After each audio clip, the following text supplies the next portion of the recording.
Production possibility കർവിനെ കുറിച്ചാണ് പഠിച്ചത്. ഉൽപാദന സാധ്യതാ വക്രം, അതായത് PPC, പ്രൊഡക്ഷൻ പോസിബിലിറ്റി കർവ്, അല്ലെങ്കിൽ പ്രൊഡക്ഷൻ പോസിബിലിറ്റി ഫ്രോണ്ടിയർ എന്ന് അറിയപ്പെടുന്നു. അപ്പോൾ അതിൽ പ്രൊഡക്ഷൻ പോസിബിലിറ്റി കർവിന്റെ ഡെഫിനിഷൻ പറഞ്ഞു. നമ്മൾ എന്താണ് പ്രൊഡക്ഷൻ പോസിബിലിറ്റി കർവ് എന്ന് പറഞ്ഞു, എന്തുകൊണ്ടാണ് അതിന്റെ പ്രൊഡക്ഷൻ പോസിബിലിറ്റി ഫ്രോണ്ടിയർ എന്നറിയപ്പെടുന്നത് എന്ന് പറഞ്ഞു.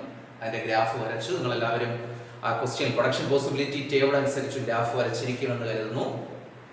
എക്സാമിന് 3 മാർക്കിന് സ്ഥിരം ചോദിക്കുന്ന ഒരു ക്വസ്റ്റ്യൻ കൂടിയാണ് ഇത്, പ്രൊഡക്ഷൻ പോസിബിലിറ്റി കർവ് എന്ന് പറയുന്നത്. അതിന്റെ ഡെഫിനിഷനും അതുപോലെ പ്രൊഡക്ഷൻ പോസിബിലിറ്റി വരയ്ക്കാനും പോസിബിലിറ്റി കർവ് വരയ്ക്കാനും സ്ഥിരം ചോദിക്കുന്ന ഒരു ക്വസ്റ്റ്യൻ കൂടിയാണിത്.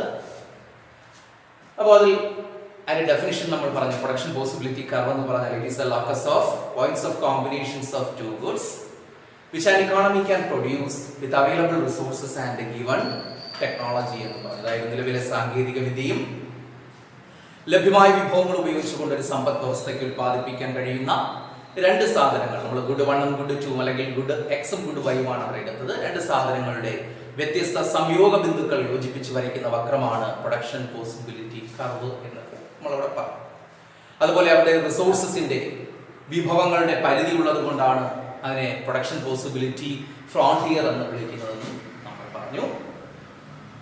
അപ്പോൾ ഇത് നമ്മൾ നോക്കുന്നത് പ്രൊഡക്ഷൻ പോസിബിലിറ്റി കർവിന്റെ സ്ലോപ്പ്. നമ്മൾ പറഞ്ഞു പ്രൊഡക്ഷൻ പോസിബിലിറ്റി കർവിന് ഡൗൺവേർഡ് സ്ലോപ്പിംഗ് ആണ്, ഫ്രം ലെഫ്റ്റ് ടു റൈറ്റ്, ഇടത്ത് നിന്ന് വലത്തേക്ക് താഴേക്ക് ചരിഞ്ഞു പോകുന്ന വക്രമാണ് പ്രൊഡക്ഷൻ പോസിബിലിറ്റി കർവ് എന്ന് പറയുന്നത്. It is concave to the origin എന്ന് പറഞ്ഞു. അതിന്റെ ഷേപ്പ് കോൺകേവ് ആകൃതിയിലാണ് എന്ന് പറഞ്ഞു. പ്രത്യേകം ഓർക്കുക, 1 മാർക്കിന് ചോദിക്കും ജനറൽ കേസിൽ പ്രൊഡക്ഷൻ പോസിബിലിറ്റി കർവിന് കോൺകേവ് ഷേപ്പാണ് ഉള്ളത്. അപ്പോൾ ഇതിന്റെ സ്ലോപ്പ് ഡിറ്റർമിൻ ചെയ്യുന്നത് ആരാണ്, അല്ലെങ്കിൽ പ്രൊഡക്ഷൻ പോസിബിലിറ്റി കർവിന്റെ ഉൽപാദന സാധ്യതാ വക്രത്തിന്റെ സ്ലോപ്പ് ഡിറ്റർമിൻ ചെയ്യുന്നത് ആരാണ്? സ്ലോപ്പ് മീൻസ് ചരിവ് നിർണ്ണയിക്കുന്നത് ആരാണ്? ഞാൻ നേരത്തെ പറഞ്ഞു അതിന് ഡൗൺവേർഡ് സ്ലോപ്പിംഗ് ആണ്, ഫ്രം ലെഫ്റ്റ് ടു റൈറ്റ്, അതുപോലെ കോൺകേവ് ടു ദ ഒറിജിൻ ആണെന്നും പറഞ്ഞു.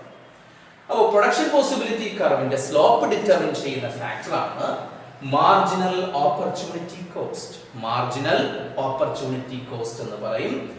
സീമാന്ത അവസര ചെലവ് എന്നാണ് അതിന്റെ Malayalam meaning. Marginal opportunity cost or MOC എന്ന് പറയും. ഇതാണ് പ്രൊഡക്ഷൻ പോസിബിലിറ്റി കർവിന്റെ സ്ലോപ്പിനെ ഡിറ്റർമിൻ ചെയ്യുന്ന ഫാക്ടർ എന്ന് പറയും. MOC എന്ന് അറിയും. MOC കാൽക്കുലേറ്റ് ചെയ്യുന്ന ഇക്വേഷൻ ഇതാണ്. MOC of x, അതായത് രണ്ട് പ്രോഡക്റ്റ് എക്സും വൈയും എന്ന് പറയുന്ന രണ്ട് പ്രോഡക്റ്റ് എടുത്തു കഴിഞ്ഞാൽ എക്സിന്റെ MOC കാൽക്കുലേറ്റ് ചെയ്യണമെങ്കിൽ MOC of x is equal to delta y divided by delta x. Delta സൂചിപ്പിക്കുന്നത് ചേഞ്ചിനെയാണ്, ഡെൽറ്റ എന്ന സിമ്പൽ സൂചിപ്പിക്കുന്നത് ചേഞ്ചിനെയാണ്.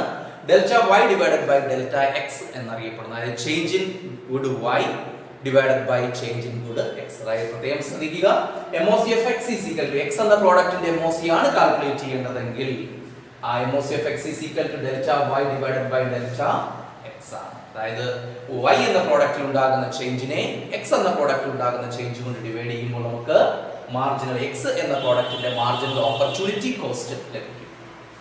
ഇനി നമുക്ക് ഇത് എങ്ങനെയാണ് കാൽക്കുലേറ്റ് ചെയ്യുന്നത് നോക്കാം. അതിനു മുമ്പ് അതിന്റെ ഡെഫിനിഷൻ എന്താണ് മാർജിനൽ ഓപ്പർച്യൂണിറ്റി കോസ്റ്റ്, MOC എന്ന് പറയും. നമുക്കിവിടെ നോക്കിയാൽ അറിയാം, രണ്ട് പ്രോഡക്ട്സ് ഉണ്ട്, ഗുഡ് എക്സും ഗുഡ് വൈ. ഇതനുസരിച്ചിട്ടാണ് നമ്മൾ പ്രൊഡക്ഷൻ പോസിബിലിറ്റി കർവ് വരച്ചത്. അതായത് ഇവിടെ നോക്കിയാൽ നിങ്ങൾക്ക് മനസ്സിലാകും ഗുഡ് എക്സ് 0 1 2 3 4, അതായത് ഗുഡ് എക്സിന്റെ അളവ് വർദ്ധിക്കുന്നു, 0 ൽ നിന്ന് 4 ലേക്ക് പോകും. അതേസമയം ഗുഡ് വൈയുടെ അളവ് കുറയുകയാണ് ചെയ്യുന്നത്, അതായത് 10 9 7 4 0. അതായത് ഗുഡ് എക്സ് 0 ൽ നിന്ന് 1 യൂണിറ്റ് ആയപ്പോൾ ഗുഡ് വൈ 10 യൂണിറ്റ്സിൽ നിന്ന് 9 യൂണിറ്റ്സ് ആയി കുറഞ്ഞു.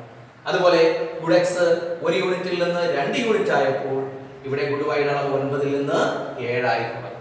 ഇതിന്റെ അർത്ഥം എന്ന് പറയുന്നത് രണ്ട് സാധനങ്ങൾ ഉൽപ്പാദിപ്പിക്കുന്ന ഒരു സമ്പദ് വ്യവസ്ഥയിൽ, നമുക്കറിയാം ഏതൊരു സമ്പദ് വ്യവസ്ഥയാണെങ്കിലും റിസോഴ്സസ് ലിമിറ്റഡ് ആണ്. നമ്മൾ central problems of an economy പഠിച്ചപ്പോൾ പറഞ്ഞു അവിടെ ഏതൊരു സമ്പദ് വ്യവസ്ഥയാണെങ്കിലും അവിടെ റിസോഴ്സസ് ലിമിറ്റഡ് ആണ്. ആ ലിമിറ്റഡ് റിസോഴ്സസിൽ നിന്നുകൊണ്ട് വേണം നമുക്ക് ഈ രണ്ട് സാധനങ്ങൾ ഉൽപ്പാദിപ്പിക്കാൻ. അപ്പൊ നമുക്ക് ഇഷ്ടമുള്ള അത്രയും അളവ് സാധനങ്ങൾ ഒരു കാരണവശാലും നമുക്ക് ഉൽപ്പാദിപ്പിക്കാൻ പറ്റില്ല. ഇപ്പൊ ഇവിടെ നോക്കിയാൽ മനസ്സിലാകും ഗുഡ് എക്സ് 0 ൽ നിന്ന് 1 യൂണിറ്റ് ആയി. അപ്പോൾ ഗുഡ് വൈ നേരത്തെ 10 യൂണിറ്റ് ഉൽപ്പാദിപ്പിച്ചുകൊണ്ടിരുന്നത് ഇപ്പോൾ 9 യൂണിറ്റ് ആയി കുറഞ്ഞിരിക്കുന്നു. അതായത് ഒരു സാധനം ഗുഡ് എക്സിന്റെ അളവ് വർദ്ധിപ്പിച്ചപ്പോൾ നമുക്ക് ഗുഡ് വൈയുടെ സം യൂണിറ്റ്സ് നമുക്ക് സാക്രിഫൈസ് ചെയ്യേണ്ടി വന്നു, അതായത് ത്യജിക്കേണ്ടി വന്നു. അതിനെ കുറച്ചളവ് നമുക്ക് ഫോർഗോൺ ചെയ്യേണ്ടി വന്നു, ഉപേക്ഷിക്കേണ്ടി വന്നു.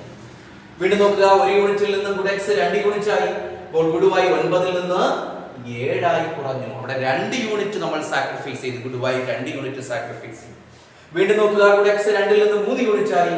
ഗുഡ് വൈ 7 നിന്ന് 4 യൂണിറ്റ് ആയി കുറഞ്ഞിരിക്കുന്നു. ഇതിനർത്ഥം ഇവിടെ നമ്മൾ 3 യൂണിറ്റ് ഗുഡ് വൈ ഗുഡ് എക്സിന് വേണ്ടി, ഗുഡ് എക്സിന്റെ 1 യൂണിറ്റിന് വേണ്ടി നമ്മൾ ഗുഡ് വൈയുടെ 3 യൂണിറ്റ് സാക്രിഫൈസ് ചെയ്തിരിക്കുന്നു. അപ്പോൾ ഇവിടെ ഒരു കാര്യം നമുക്ക് വ്യക്തമാണ്, ഏതെങ്കിലും ഒരു സാധനത്തിന്റെ അളവ് കൂട്ടണമെങ്കിൽ ഇവിടെ നമ്മൾ ഗുഡ് എക്സിന്റെ അളവാണ് കൂട്ടിയത്. ഗുഡ് എക്സിന്റെ അളവ് കൂട്ടിയപ്പോൾ ഗുഡ് വൈയുടെ അളവ് കുറയ്ക്കേണ്ടി വന്നു. നേരെ തിരിച്ച് ഗുഡ് വൈയുടെ അളവാണ് കൂട്ടേണ്ടതെങ്കിൽ സ്വാഭാവികമായും ഗുഡ് എക്സിന്റെ അളവ് കുറയ്ക്കേണ്ടി വരും. ഇതാണ് ഈ പ്രതിസ്ഥാപന നിരക്കാണ്. ഒന്നിന് പകരം, അതായത് ഒരു സാധനത്തിന്റെ അളവ് വർദ്ധിപ്പിക്കുമ്പോൾ മറ്റൊരു സാധനത്തിന്റെ അളവ് നമുക്ക് ഉപേക്ഷിക്കേണ്ടി വരുന്നു. ആ ഉപേക്ഷിക്കുന്ന നിരക്കാണ് മാർജിനൽ ഓപ്പർച്യൂണിറ്റി കോസ്റ്റ് എന്ന് പറയുന്നത്, സീമാന്ത പ്രതിസ്ഥാപന നിരക്ക് എന്ന് പറയുന്നത്. ഈ സീമാന്ത പ്രതിസ്ഥാപന നിരക്കാണ് പ്രൊഡക്ഷൻ പോസിബിലിറ്റി കർവിന്റെ സ്ലോപ്പ് ഡിറ്റർമിൻ ചെയ്യുന്നത്. അപ്പോൾ അതിന്റെ ഡെഫിനിഷൻ പറഞ്ഞാൽ മാർജിനൽ ഓപ്പർച്യൂണിറ്റി കോസ്റ്റ് എന്ന് പറഞ്ഞാൽ marginal opportunity cost is additional cost in terms of number of goods. ഇതൊരു അഡീഷണൽ കോസ്റ്റ് ആണ് നമ്മൾ എക്സ്പ്രസ് ചെയ്യുന്നത് in terms of number of goods. സാധന സേവനങ്ങളുടെ അല്ലെങ്കിൽ സാധനത്തിന്റെ അളവിലാണ് അത് എക്സ്പ്രസ് ചെയ്യുന്നത്, എണ്ണത്തിലാണ് നമ്മൾ അത് എക്സ്പ്രസ് ചെയ്യുന്നത്. Number of goods sacrificed for the production of additional units of another good. അതായത് ഒരു സാധനത്തിന്റെ അളവ് നമ്മൾ വർദ്ധിപ്പിക്കേണ്ടി വരുമ്പോൾ അതിന് പകരം രണ്ടാമത്തെ സാധനത്തിന്റെ അളവിൽ അതിൽ കുറച്ച് അളവ് നമുക്ക് സാക്രിഫൈസ് ചെയ്യേണ്ടി വരുന്നു. അപ്പോൾ marginal opportunity cost is the additional cost expressed in terms of number of goods sacrificed for the additional production of another good. അതായത് രണ്ടാമത്തെ സാധനത്തിന്റെ അളവ് അല്ലെങ്കിൽ ഒരു സാധനത്തിന്റെ അളവ് വർദ്ധിപ്പിക്കേണ്ടി വരുമ്പോൾ രണ്ടാമത്തെ സാധനത്തിന്റെ അളവ് നമുക്ക് കുറയ്ക്കേണ്ടി വരുന്നു, സാക്രിഫൈസ് ചെയ്യേണ്ടി വരുന്നു. ആ സാക്രിഫൈസ് ചെയ്യുന്ന യൂണിറ്റ് ആണ് വർദ്ധിപ്പിച്ച സാധനത്തിന്റെ മാർജിനൽ ഓപ്പർച്യൂണിറ്റി കോസ്റ്റ് എന്ന് പറയുന്നത്. എക്സാമിന് സ്ഥിരം ചോദിക്കുന്ന ഒരു ക്വസ്റ്റ്യൻ കൂടിയാണ്. ആ മാർജിനൽ ഓപ്പർച്യൂണിറ്റി കോസ്റ്റ് കാൽക്കുലേറ്റ് ചെയ്യാനായിട്ട് ചോദിക്കും. അതായത് പ്രൊഡക്ഷൻ പോസിബിലിറ്റി കർവ് വരയ്ക്കാൻ ചോദിക്കും. ആ ടേബിൾ ഉപയോഗിച്ചുകൊണ്ട് MOC എങ്ങനെ കാൽക്കുലേറ്റ് ചെയ്യാമെന്ന് ചോദിക്കും. ഇപ്പൊ ഞാൻ പറഞ്ഞു, പ്രൊഡക്ഷൻ പോസിബിലിറ്റി കർവിന്റെ സ്ലോപ്പ് ഡിറ്റർമിൻ ചെയ്യുന്ന ഫാക്ടർ ആണ്. അതിന്റെ ഇക്വേഷൻ ഇതാണ്, MOC of x is equal to delta y divided by delta x. നേരെ തിരിച്ച് MOC of y ആണെങ്കിൽ equation delta x divided by delta y എന്നായിരിക്കും. അപ്പോൾ ഇവിടെ നമുക്ക് MOC കാൽക്കുലേറ്റ് ചെയ്യും. ആദ്യത്തേൽ ചേഞ്ച് ഉണ്ടാവുകയില്ല. രണ്ടാമത്തേൽ ഡെൽറ്റ y, അതായത് ചേഞ്ച് ഡെൽറ്റ y എന്ന് പറയുന്നത് ഇവിടെ 10 9 ചേഞ്ച് എന്ന് പറയുന്നത് 1 ആണ്. 1 divided by ഇവിടത്തെ ചേഞ്ച് ഗുഡ് എക്സിന്റെ ചേഞ്ച് 0 1, ഇവിടെയും ചേഞ്ച് 1. അപ്പോൾ നമുക്ക് 1 divided by 1 എന്ന് ലഭിക്കും.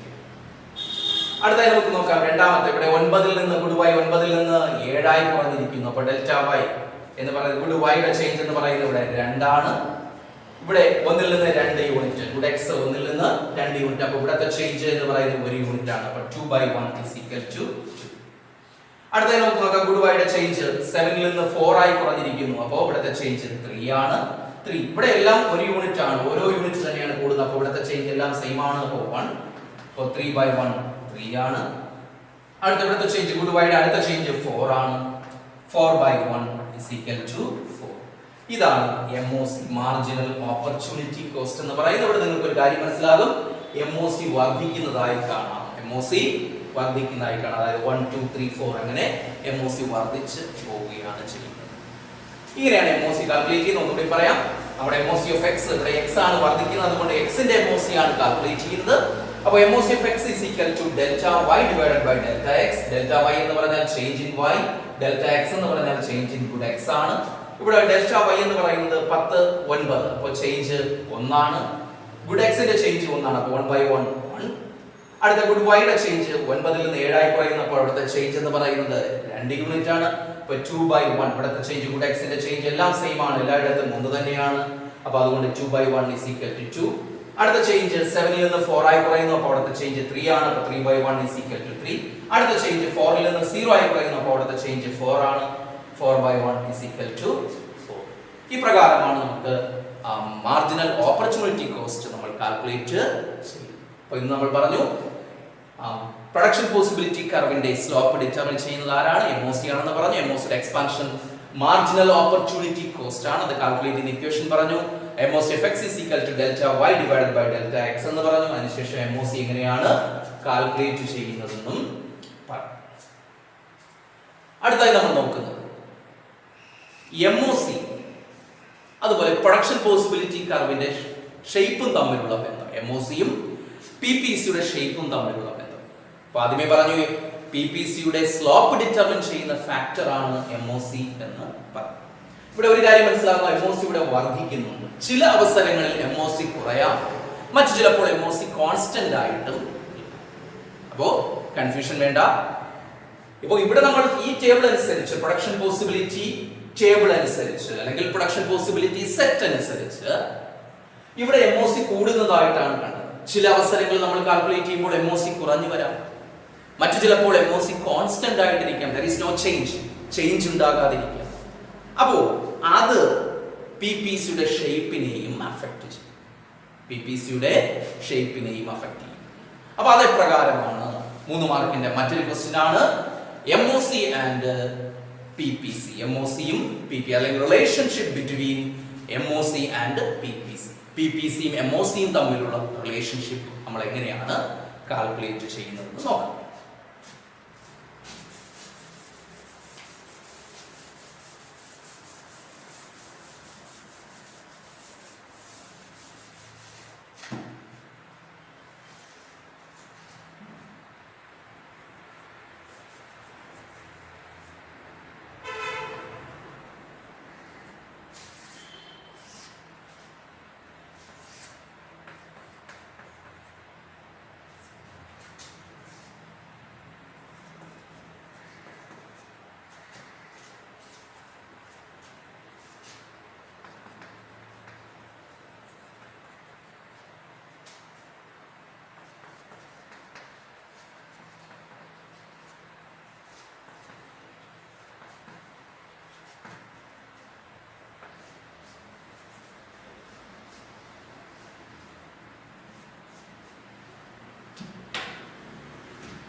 നോക്കാം.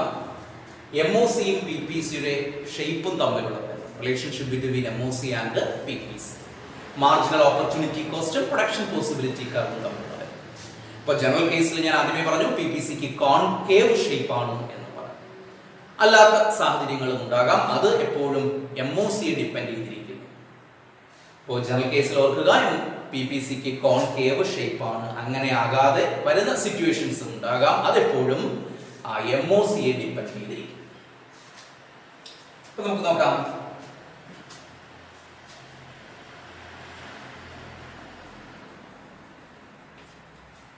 ഇവിടെ ചേഞ്ച് MOCയിൽ ഉണ്ടാകുന്ന ചേഞ്ച്, ഫസ്റ്റ് കോളത്തിൽ MOCയിൽ ഉണ്ടാകുന്ന ചേഞ്ച്, സെക്കൻഡ് കോളത്തിൽ PPC, അതുപോലെ അതിന്റെ ഷേപ്പ് ഡിറ്റർമിൻ ചെയ്യും. ഇങ്ങനെ 3 കോളമാണ് ഉള്ളത്. എക്സാമിന് 3 മാർക്കിന് സാധാരണ രീതിയിൽ ചോദിക്കുന്ന ഒരു ക്വസ്റ്റ്യൻ കൂടിയാണ്. ഫസ്റ്റ് നമുക്ക് നോക്കാം. Change in MOC increase. MOC വർദ്ധിക്കുകയാണ്. PPCക്ക് കോൺകേവ് ഷേപ്പ് ആയിരിക്കും. കോൺകേവ് ഷേപ്പിന്റെ ഒരു മാതൃകയാണ് വരച്ചിരിക്കുന്നത്. PPCക്ക് കോൺകേവ് ഷേപ്പ് ആയിരിക്കും. നമ്മൾ അതിന്റെ ഫസ്റ്റ് PPC വരച്ചത് കോൺകേവ് ഷേപ്പിലാണ്. അവിടെ നമ്മൾ ഇപ്പോൾ പഠിച്ചു MOC അവിടെ വർദ്ധിക്കുകയാണ്. അപ്പൊ MOC ഇൻക്രീസ് ചെയ്യുകയാണെങ്കിൽ PPCക്ക് കോൺകേവ് ഷേപ്പ് ആയിരിക്കും. ഒരുപക്ഷെ MOC കുറയുകയാണെങ്കിൽ MOC ഡിക്രീസിങ്, MOC കുറയുകയാണെങ്കിൽ PPCക്ക് കോൺവെക്സ് ഷേപ്പ് ആയിരിക്കും. അതിന്റെ കർവിന്റെ ഷേപ്പ് മാറി വന്നിരിക്കുന്നു. PPCക്ക് കോൺവെക്സ് ഷേപ്പ് ആയിരിക്കും. നേരെ മറിച്ച് MOC കോൺസ്റ്റന്റ് ആണ്, there is no change, യാതൊരു ചേഞ്ചും ഉണ്ടാകുന്നില്ലെങ്കിൽ PPC എന്ന് പറയുന്ന ഒരു നേർരേഖയിലായിരിക്കും, അതായത് ലീനിയർ ആയിരിക്കും. PPC യുടെ ലീനിയർ മീൻസ് നേർരേഖ ആയിരിക്കും. അപ്പോൾ നോക്കുക, 3 കേസാണ് ഇവിടെ പറയുന്നത്. MOC വർദ്ധിക്കുകയാണ്, ഇൻക്രീസിംഗ് ചേഞ്ച്, MOC ഉണ്ടാകുന്ന ചേഞ്ച് ഇൻക്രീസിംഗ് ആണെങ്കിൽ PPC കോൺകേവ് ഷേപ്പ് ആയിരിക്കും. കോൺകേവ് ഷേപ്പ് ആണ് ഇവിടെ വരച്ചിരിക്കുന്നത്. അതുപോലെ MOC കുറയുകയാണ്, ഡിക്രീസ് ചെയ്യുകയാണെങ്കിൽ PPC കോൺവെക്സ് ഷേപ്പ് ആയിരിക്കും. അതുപോലെ MOC എന്ന് പറയുന്നത് കോൺസ്റ്റന്റ് ആണെങ്കിൽ മീൻസ് നോ ചേഞ്ച്, യാതൊരു ചേഞ്ചും ഉണ്ടാകുന്നില്ലെങ്കിൽ, MOCക്ക് യാതൊരു ചേഞ്ചും ഉണ്ടാകുന്നില്ലെങ്കിൽ PPC എന്ന് പറയുന്ന ഒരു ലീനിയർ ലൈൻ ആയിരിക്കും, അതായത് നേർരേഖയിലാണ്. ഇപ്രകാരം 3 മാർക്കിന് മുൻകാലങ്ങളിൽ എക്സാമിന് ചോദിച്ചിട്ടുണ്ട്. ഇതാണ് MOCയും PPCയും തമ്മിലുള്ള റിലേഷൻ എന്ന് പറയുന്നത്. നമ്മൾ ടേബിൾ തന്നിരിക്കുമ്പോൾ പ്രത്യേകം ശ്രദ്ധിക്കുക, MOC കാൽക്കുലേറ്റ് ചെയ്യാൻ ചോദിക്കുമ്പോൾ നിങ്ങൾ പ്രത്യേകം ശ്രദ്ധിക്കുക. MOC കൂടുകയാണെങ്കിൽ അവിടെ എപ്പോഴും PPCക്ക് കോൺകേവ് ഷേപ്പ് ആയിരിക്കും. അതുപോലെ MOC കുറയുന്നു എന്ന് നോക്കിയാൽ, അല്ലെങ്കിൽ നിങ്ങൾക്ക് കാൽക്കുലേറ്റ് ചെയ്യുമ്പോൾ MOC കുറയുകയാണെന്ന് കണ്ടാൽ അപ്പോൾ നമ്മുടെ മനസ്സിൽ വരിക അവിടെ PPCക്ക് കോൺവെക്സ് ഷേപ്പ്, ഈ ആകൃതിയിലായിരിക്കും PPC നമുക്ക് കിട്ടുക. ജനറൽ കേസിൽ എപ്പോഴും PPCക്ക് കോൺകേവ് ഷേപ്പ് തന്നെയായിരിക്കും വരിക. പക്ഷേ MOC കുറയുകയാണെങ്കിൽ അപ്പോൾ നമ്മുടെ മനസ്സിൽ വരണം PPC കോൺവെക്സിലായിരിക്കും. ഇതുപോലെ ആയിരിക്കും നമുക്ക് വരയ്ക്കുമ്പോൾ കിട്ടുക. PPC വരയ്ക്കുന്നത് എങ്ങനെയെന്ന് കഴിഞ്ഞ ദിവസം ഞാൻ പറഞ്ഞിരുന്നു. അതനുസരിച്ച് നിങ്ങൾ വരച്ചു നോക്കുമ്പോൾ PPCക്ക് കോൺവെക്സ് ഷേപ്പ് കിട്ടും. കോൺവെക്സ് ആണെങ്കിൽ അവിടെ തീർച്ചയായും MOC കുറയുന്നതായി കാണും.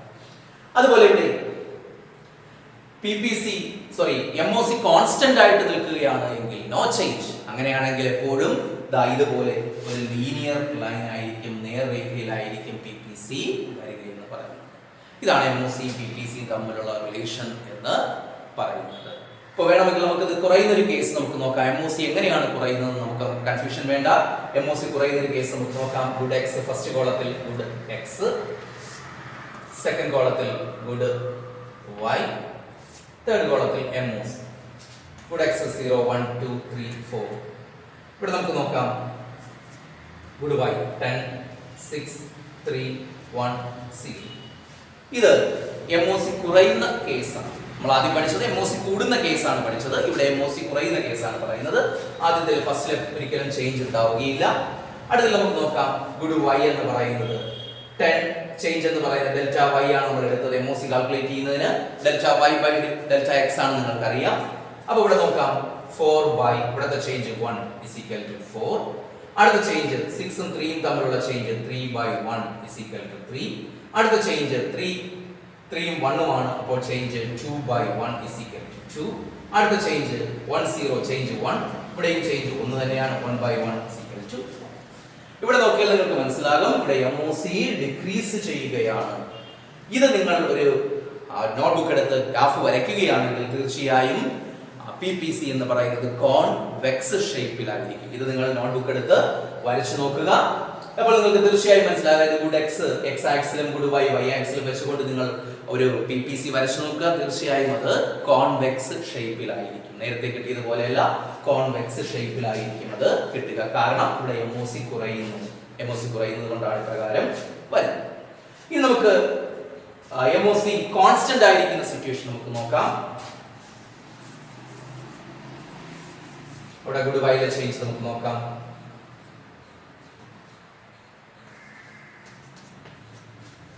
ഗുഡ് വൈയിൽ മാറ്റം വരുത്തി 16 12 8 4 0. പക്ഷെ ഗുഡ് എക്സ് ഇൻക്രീസ് ചെയ്യുകയാണ് 0 1 2 3 4 എന്ന്. ഇവിടുത്തെ MOC കാൽക്കുലേറ്റ് ചെയ്താൽ ഇവിടുത്തെ ചേഞ്ച് 16 12 ചേഞ്ച് എന്ന് പറയുന്നത് 4/1 = 4. അടുത്ത ചേഞ്ച് 12 8 ചേഞ്ച് എന്ന് പറയുന്നത് 4 ആണ്, 4/1 = 4. അടുത്ത 8 4 ചേഞ്ച് 4 ആണ്, 4/1 = 4. 4 0 ചേഞ്ച് 4/1 = 4. ഇവിടെ നിങ്ങൾക്ക് മനസ്സിലാകും MOC കോൺസ്റ്റന്റ് ആണ്, അതായത് MOC യാതൊരു ചേഞ്ചും ഉണ്ടാകുന്നില്ല. അപ്പോൾ ഇതിനർത്ഥം PPC എന്ന് പറയുന്ന ഒരു സ്ട്രെയിറ്റ് ലൈൻ ആയിരിക്കും, ഡൗൺവേർഡ് സ്ലോപ്പിംഗ് സ്ട്രെയിറ്റ് ലൈൻ ആയിരിക്കും, അല്ലെങ്കിൽ PPC ഒരു ലീനിയർ ലൈൻ ആയിരിക്കും, നേർരേഖയിലുള്ള ഒരു ലൈൻ ആയിരിക്കും. കാരണം MOC ഇവിടെ കോൺസ്റ്റന്റ് ആണ്. ഇതും നിങ്ങൾ ബുക്കിൽ വരയ്ക്കുക, ഗ്രാഫ് വരയ്ക്കുക. ഗുഡ് എക്സ് ഗുഡ് വൈ ഉപയോഗിച്ച് അപ്പോൾ സ്വാഭാവികമായിട്ട് നിങ്ങൾക്ക് ലഭിക്കുക ഒരു ലീനിയർ ലൈൻ ആയിരിക്കും. ഇതും എക്സാമിന് ചോദിക്കാം. MOC കാൽക്കുലേറ്റ് ചെയ്യാനും അതനുസരിച്ച് PPC വരയ്ക്കാനും. അപ്പോൾ കൺഫ്യൂഷൻ വേണ്ട. 3 ഷേപ്പിലും PPC കിട്ടാറുണ്ട്. അതായത് കോൺകേവ് ഷേപ്പില്, കോൺവെക്സ് ഷേപ്പില്, അതുപോലെ തന്നെ ലീനിയർ ലൈനായും MOC ലഭിക്കാറുണ്ട്.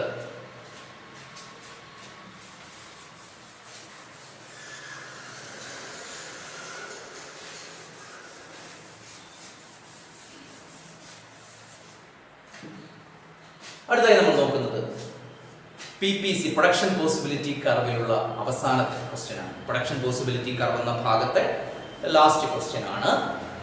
ഷിഫ്റ്റ് ഇൻ PPC, അതായത് PPC യിൽ ഉണ്ടാകുന്ന ഷിഫ്റ്റ് എന്ന് പറഞ്ഞാൽ നിങ്ങൾക്കറിയാം മാറ്റം, ചേഞ്ച്. ഷിഫ്റ്റ് ഇൻ PPC യിൽ ഉണ്ടാകുന്ന change.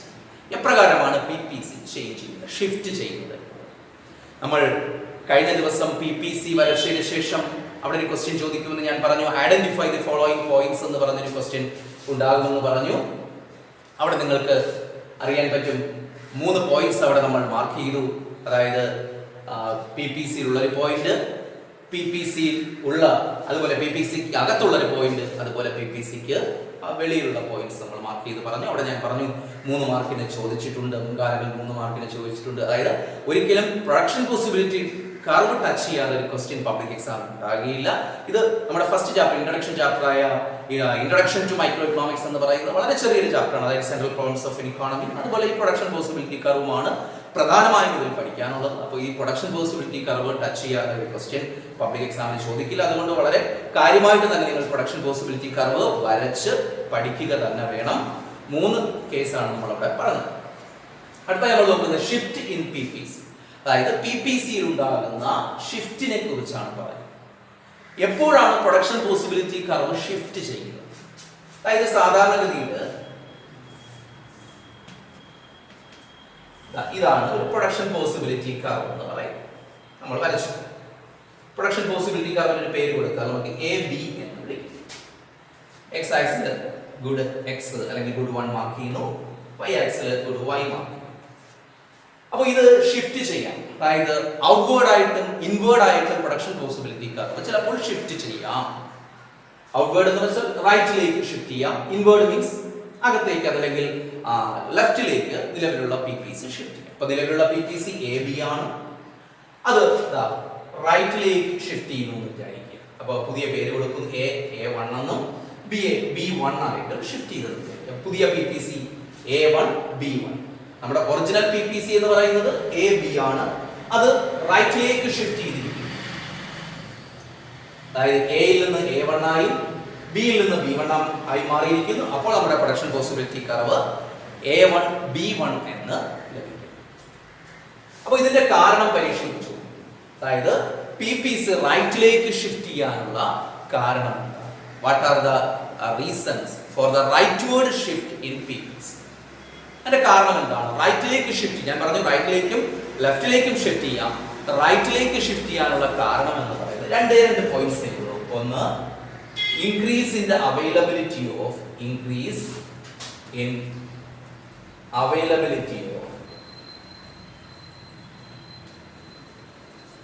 resources. Increase in availability of resources. അതായത് ലഭ്യമായ വിഭവങ്ങൾ വർദ്ധിക്കുന്നു. അതായത് നമ്മുടെ കൈവശമുള്ള വിഭവങ്ങളുടെ അളവ് കൂടുകയാണെങ്കിൽ നിലവിലുള്ള PPC റൈറ്റിലേക്ക് ഷിഫ്റ്റ് ചെയ്യും. മറ്റൊന്ന്, ഇംപ്രൂവ്മെന്റ് ഇൻ ടെക്നോളജി.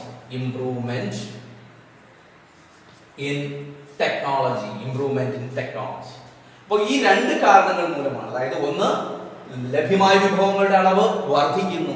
കാരണം വിഭവങ്ങളുടെ പരിധിയാണ് പ്രൊഡക്ഷൻ പോസിബിലിറ്റി കർവ്. ഒരിക്കലും അതിന് വെളിയിലേക്ക് നമുക്ക് ഉൽപ്പാദിപ്പിക്കാൻ പറ്റില്ല. ലഭ്യമായ വിഭവങ്ങളുടെ പരിധിയാണ് പ്രൊഡക്ഷൻ പോസിബിലിറ്റി കർവ്. ആദ്യത്തെ നമ്മൾ AB എന്ന പ്രൊഡക്ഷൻ പോസിബിലിറ്റി കർവാണ് വരച്ചത്. അപ്പോൾ അതിന്റെ അർത്ഥം ഒന്നുകിൽ AB എന്ന ലൈനിൽ നമുക്ക് ഉൽപ്പാദിപ്പിക്കാം, അല്ലെങ്കിൽ അതിനകത്ത് മാത്രമേ ഉൽപ്പാദിപ്പിക്കാൻ പറ്റൂ. ഒരിക്കലും AB എന്ന പ്രൊഡക്ഷൻ പോസിബിലിറ്റി കർവിനെ വെളിയിൽ ഉൽപ്പാദിപ്പിക്കാൻ പറ്റില്ല, കാരണം അത് വിഭവങ്ങളുടെ പരിധിയാണ്. ഇപ്പോൾ ഇവിടെ പ്രൊഡക്ഷൻ പോസിബിലിറ്റി കർവ് റൈറ്റിലേക്ക് ഷിഫ്റ്റ് ചെയ്തിരിക്കുന്നു എന്ന് പറഞ്ഞാൽ വിഭവങ്ങളുടെ പരിധി വർദ്ധിച്ചിരിക്കുന്നു. A1 B1 ആയിരിക്കുന്നു. അതിനർത്ഥം അവിടെ വിഭവങ്ങളുടെ അളവ് കൂടിയിരിക്കുന്നു.